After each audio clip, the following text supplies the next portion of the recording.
लगती हैं। गुड़िया बेटी, इस जंगल में सूखी लकड़ियाँ कहाँ से मिलेंगी? मैं किसी से पूछ कर आती हूँ, आप यहाँ बैठ जाएं। मम्मा, क्या हम लकड़ियों के बिना घर नहीं बना सकती? नहीं बेटी, लकड़ियों के बिना घर कैसे बन सकता है?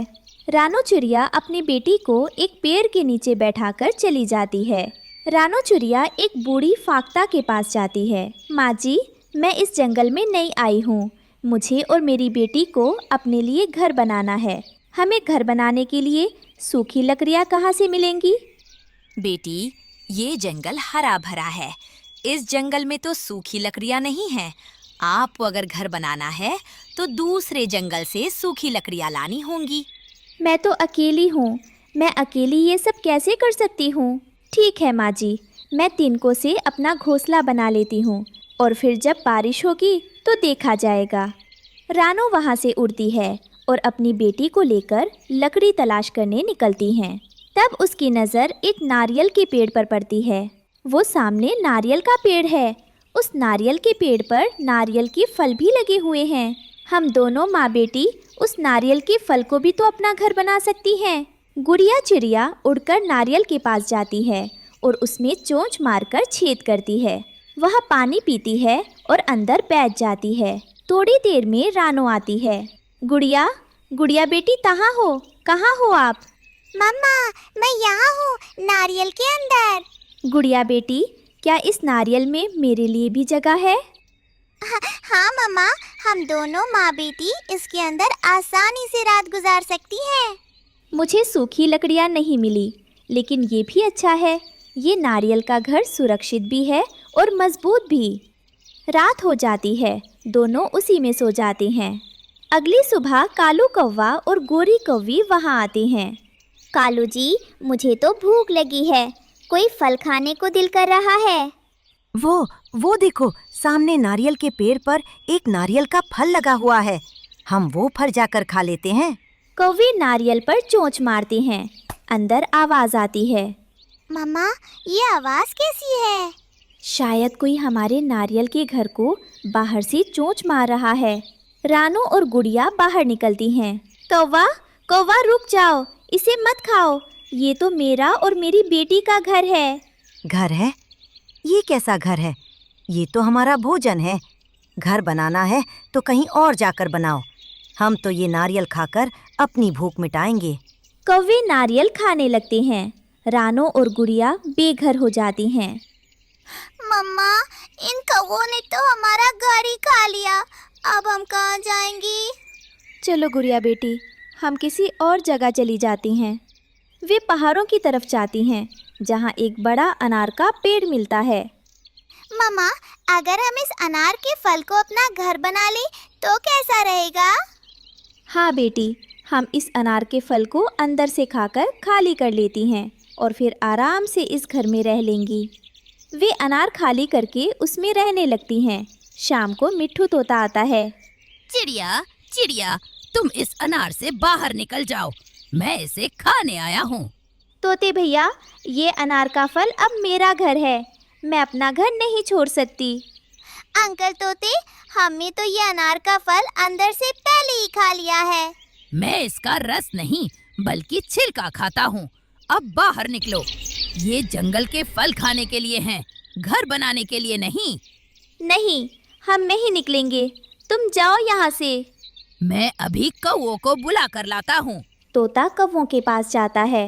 कौवे, कौवे, एक चिड़िया ने अनार के फल में अपना घर बना लिया है, उसे बाहर निकालो। मैं उस फल को खाना चाहता हूँ। वो चिड़िया कभी नारियल को घर बनाती है, कभी अनार को। अब तो उस चिड़िया को जंगल से बाहर ही निकालना होगा। कौवे और तोता रानो के पास आते हैं। चिड़िया, तू सीधे से अनार से बाहर आएगी या लगाऊं एक दो? कौवे, तुम मुझे कहीं भी रहने नहीं देते हो। मैं जहाँ भी घर बनाती हूँ तुम वहाँ ही आ जाते हो। अगर तुमने दोबारा किसी फल को घर बनाया तो हम तुम्हें जंगल से बाहर निकाल देंगे। डरकर रानो और गुड़िया बाहर निकल जाती हैं। तोता अनार खाने लगता है। रात में रानो और गुड़िया पेड़ के नीचे बैठी थी। मम्मा, सुबह क्या करना है? बेटी गुड़िया, सुबह हमें कुछ ऐसा घर बनाना है जिससे कौवों को कोई ऐतराज़ ना हो। हम दोनों माँ बेटी पत्तों से घर बनाएंगी। मम्मा, क्या पत्तों से घर बन जाएगा? हाँ, जब मैं छोटी थी तो मेरी माँ केले और दूसरे पेड़ के पत्तों से घर बनाया करती थी। सुबह रानो और गुड़िया मेहनत करती हैं।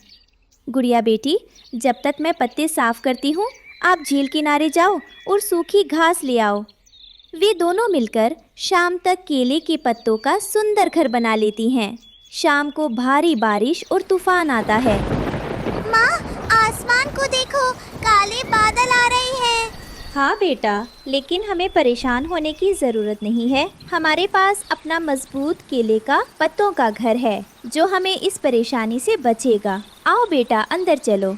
आसमान पर काले बादल छा जाते हैं।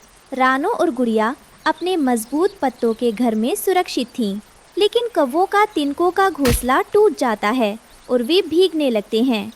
कालू जी, उस चिड़िया ने कोई ना कोई जुगाड़ जरूर लगा लिया होगा। चलो हम उसके पास जाते हैं, अब वही हमें बचा सकती है। कौवे रानो के घर के बाहर आते हैं। चिड़िया, चिड़िया बात सुनना। रानो दरवाज़ा खोलती है। कौवे, अब क्या पत्ते भी तुमने खाने हैं? मैंने तो इस बार पत्तों का घर बनाया है। चिड़िया बहन, हमें माफ कर दो और हमें अपने पत्तों के घर में थोड़ी देर आ लेने दो। हम बारिश में भीग रहे हैं। ठीक है कालू भैया। गोरी भाभी, आप दोनों अंदर आ जाइए। वाकई में बाहर बहुत तेज बारिश हो रही है। अगर आप दोनों बारिश में भीगते रहे तो बीमार पड़ जाएंगे। अगर हम आपकी मदद नहीं करेंगे तो पक्षी होने का क्या फायदा। रानो चिड़िया दया दिखाती है और उन्हें अंदर बुला लेती है। कौवे शर्मिंदा होकर चिड़िया का शुक्रिया अदा करते हैं।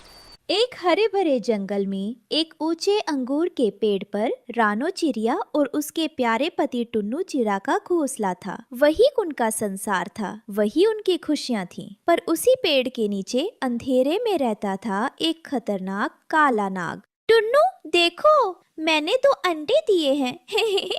मेरा सपना था ना माँ बनने का, आज पूरा हो गया। रानो, ये तो बहुत बड़ी खुशी है। इन अंडों में बस कुछ ही दिनों में हमारे बच्चे होंगे। उनकी चूचू से पूरा जंगल गूंजेगा। मैं अपने बच्चों को लिए जंगल से सबसे मीठे बेर लाऊंगा आज। मैं इन्हें अपनी जान से ज्यादा संभालूंगी। अब बस डर यही है कि कुछ बुरा ना हो। जब तक मैं हूँ, कोई परिंदा भी इन अंडों की तरफ आंख उठाकर नहीं देखेगा। थोड़ी देर में कालू और गोरी वहाँ आते हैं। बधाई हो रानू बहन। टुन्नू मियाँ, अब तो तुम भी माँ बन गई। बड़ी प्यारी जोड़ी है तुम दोनों की, और अब तो ये अंडे भी आ गए। लगता है जंगल में सबसे सुंदर घोंसला अब तुम लोगों का है। धन्यवाद गोरी बहन, भगवान की कृपा है बस। आप दोनों का आना हमारे लिए सौभाग्य की बात है। तभी वहाँ मिट्ठू तोता रंग बिरंगे पंख फैलाते हुए आता है। चलो जी, हम तो बेसब्री से बच्चों की चूचू सुनने का इंतजार करेंगे। धन्यवाद मिट्ठू भैया। जिस घर में हंसी गूंज रही थी उसी के नीचे छिपा था डर का साया, एक खतरनाक साया, एक नाग जो रानो की ममता को निगल जाने की ताक में था। नाग धीरे धीरे रेंगता हुआ ऊपर चढ़ता है। रानो की नींद अचानक खुलती है। टुन्नू, टुन्नू, मुझे कुछ अजीब सा एहसास हो रहा है। घोंसला हिल रहा है। क्या बात है रानो? कहीं कोई बिल्ली? वो दोनों चारों ओर देखते हैं और अचानक एक फुफकार सुनाई देती है। नाग, टुन्नू, वो देखो। दूर हट जा, ये हमारे बच्चे हैं, तू यहाँ से जा। नाग झपटता है। रानू और टुन्नू अपने अंडों को बचाने की बहुत कोशिश करते हैं। धीमे से अंडों के टूटने की आवाज आती है। चक, और नाग उन्हें निकलकर नीचे बिल में चला जाता है। नहीं, मेरे बच्चे! हे भगवान, हम कुछ नहीं कर पाए। मेरे मासूम, वो तो दुनिया में आए भी नहीं थे। हम हार गए रानो, हम हार गए। सूरज निकला, लेकिन रानू टुन्नू के जीवन में अंधेरा छा चुका था। वो दोनों एक झरने के पास बैठे अपने अंडों को याद कर रहे थे। टुन्नू, ये कैसा जीवन है? क्या हमारी ममता इतनी सस्ती थी? हमारे बच्चों का क्या कसूर था? जब सब ने मुंह मोड़ लिया, तब जंगल की चालाक लोमड़ी सामने आई। मैंने सब देखा, काले नाग का कहर, लेकिन मैं जानती हूँ कैसे बदला लिया जाए। कैसे? हमें हमारी संतानों का बदला चाहिए। नदी किनारे एक राजकुमारी रोज सैर पर आती है। उसके पास एक सोने का हार है। उसे चुराकर उस नाग के बिल में डाल दो। रानू अब एक माँ नहीं, एक योद्धा बन चुकी थी। अगले दिन नदी किनारे राजकुमारी नदी में स्नान कर रही होती है और उसका हार नदी किनारे पत्थर पर रखा था। तभी वहाँ रानो चिड़िया आती है। माफ करना राजकुमारी, मैं बुरी नहीं हूँ, पर तुम्हारा ये हार एक नाग को मौत की तरफ ले जाएगा और मेरे बच्चों को इंसाफ मिलेगा। रानो धीरे से हार अपनी चोंच में दबाती है और वहाँ से उड़ जाती है। क्या? मेरा हार? सैनिक! राजकुमारी जी, क्या हुआ? एक चिड़िया मेरे गले से हार लेकर उड़ गई। यही कोई नीली आंखों वाली, चोंच में चमक थी।